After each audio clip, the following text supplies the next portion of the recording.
National Council of Women has been longer around than even when my mother was born. It was born in 1881 in Seneca Falls, not very far from here.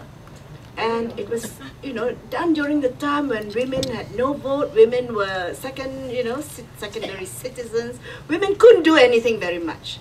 But let me say that I'm very proud to be working together with my sisters in, the 5 O's, you all know, right? Most of us are at least members of one of the 5 O's.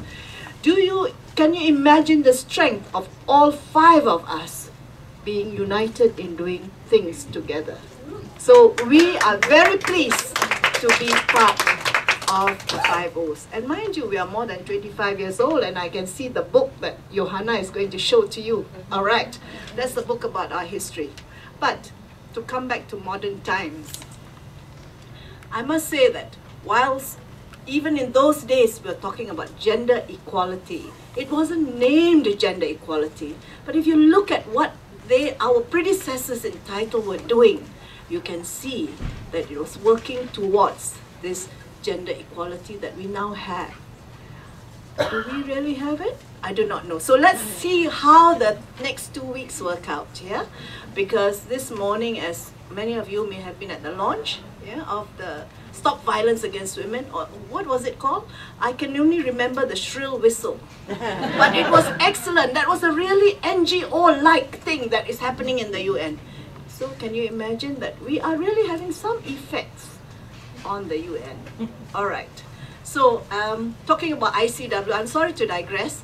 Tomorrow ICW will be holding one of its, this is a commercial blurb, yeah? So the Federation of University Women's been around since 1919, but many of our national groups have been around longer than that. And it arose out of the League of Nations and the wish for women to be involved in peace and friendship and supporting each other, and it's grown from there into a group internationally with at the moment about 75 national affiliates, but an increasing number of independent members in countries where women are not close enough together or are not allowed to group together. And so it's quite interesting to observe this new development. We have, because some of the things are similar in the women's groups, I'll just highlight a few things. We give fellowships to women for higher education. We also have a fund called the Heg Hofford Fund for displaced graduate women.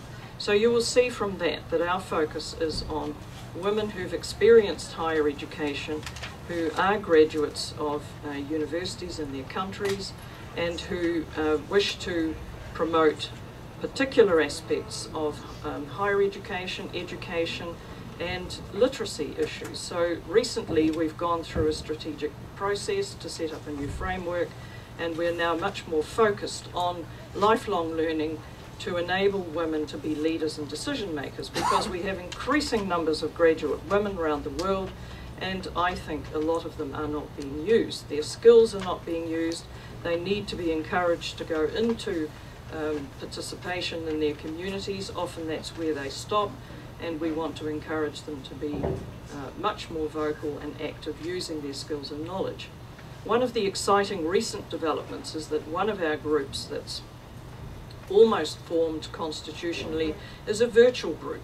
So I think we're looking ahead to using modern technology and the experiences that people have by looking up websites, by the learning. Increasingly the UN has a lot of information, and so in that way we can become advocates and stronger together to move forward. So I'm really excited by this development of using the virtual opportunities. The other particular priority we have is related to disaggregated data. We would really like to keep pushing for age and gender data so that we understand, and I see the report on the future for children, and it's very hard when you read through that to actually say to yourself, well, that applies to girls as well, because a lot of it doesn't. And we don't know enough about it. So disaggregated data is one of the issues that we're going to be watching and participating in. So I thank you for listening, because I'm looking forward to hearing our speakers. Thank you very much.